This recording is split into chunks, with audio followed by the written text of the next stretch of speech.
Hello, ഒന്ന് നിർത്തോ. Music തെറ്റാണ്, ഒന്നുകൂടി വെക്ക്. പാടുന്ന സമയത്ത് അവർ ഓടക്കുഴൽ വായിക്കുന്നു. കുട്ടി പാട്ടുകാരുടെ ആലാപന മികവിനാൽ സമ്പന്നമാണ് ഫ്ലവേഴ്സ് ടോപ്പ് സിംഗർ വേദി. മനം നിറയ്ക്കുന്ന പാട്ടിനാലും കുരുന്നുകളുടെ കുറുമ്പ് നിറഞ്ഞ സംസാരത്തിനാലും പ്രേക്ഷകർക്ക് എന്നും പ്രിയപ്പെട്ട പരിപാടിയാണ് ടോപ്പ് സിംഗർ. കുടുംബ സദസ്സുകളുടെ വൈകുന്നേരങ്ങളെ സംഗീത സാന്ദ്രമാക്കാൻ കഴിഞ്ഞ 6 സീസണുകളിലായി ടോപ്പ് സിംഗറിന് സാധിക്കുന്നുണ്ട്.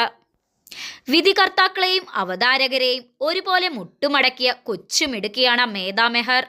ഫ്ലവേഴ്സ് ടോപ്പ് സിംഗറിന്റെ കൊച്ചു ഗായിക മേധക്കുട്ടി. ഫ്ലവേഴ്സ് ടോപ്പ് സിംഗർ സീസൺ 3യിൽ വന്ന പ്രേക്ഷക ഹൃദയങ്ങൾ കീഴടക്കിയ കൊച്ചു കലാകാരി.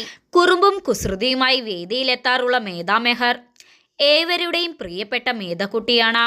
പിണങ്ങിയും ഇണങ്ങിയും പിന്നെ അല്പം കുറുമ്പ് പറഞ്ഞ് മേധക്കുട്ടി ഏവരെയും സന്തോഷിപ്പിക്കാറുണ്ടായിരുന്നു. ഉരുളക്കുപ്പേരി പോലെയാണ് മേധക്കുട്ടിയുടെ മറുപടികൾ. ഇപ്പോൾ മേധക്കുട്ടിക്ക് Sarigamapa little champion season 5ൽ selection ലഭിച്ചിരിക്കുകയാണ്. ഇന്നും നാളെയുമായിട്ടാണ് ഇതിന്റെ മെഗാ ഓഡിഷൻ ടെലികാസ്റ്റ് ചെയ്യുന്നത്. സി തമിഴിലാണ് ഇനി മേധക്കുട്ടിയെ കാണാൻ സാധിക്കുന്നത്. ഹൃദയം തൊട്ടറിഞ്ഞ സംഗീതാലാപന ശൈലി കൊണ്ട് പ്രേക്ഷകരുടെ പ്രിയങ്കരിയായി മാറിയതാണ് മേധാ മെഹർ എന്ന മേധക്കുട്ടി. പാടുന്ന പാട്ടുകളൊക്കെയും അഭിനന്ദനങ്ങൾ ഏറ്റുവാങ്ങുമ്പോൾ മലയാളി ഹൃദയങ്ങളിലേക്ക് കൂടിയായിരുന്നു ഈ കൊച്ചുമിടുക്കി പറന്നിറങ്ങിയത്. വിസ്മയിപ്പിക്കുന്ന പ്രകടനങ്ങളാണ് മറ്റു കുരുന്നുകളും ടോപ്പ് സിംഗർ വേദിയിൽ കാഴ്ചവെച്ചിട്ടുള്ളത്. മേധക്കുട്ടിയുടെ പാട്ടുകൾ മാത്രമല്ല, കുസൃതി നിറഞ്ഞ സംസാരങ്ങളും വൈറലായി മാറിയിട്ടുണ്ടായിരുന്നു.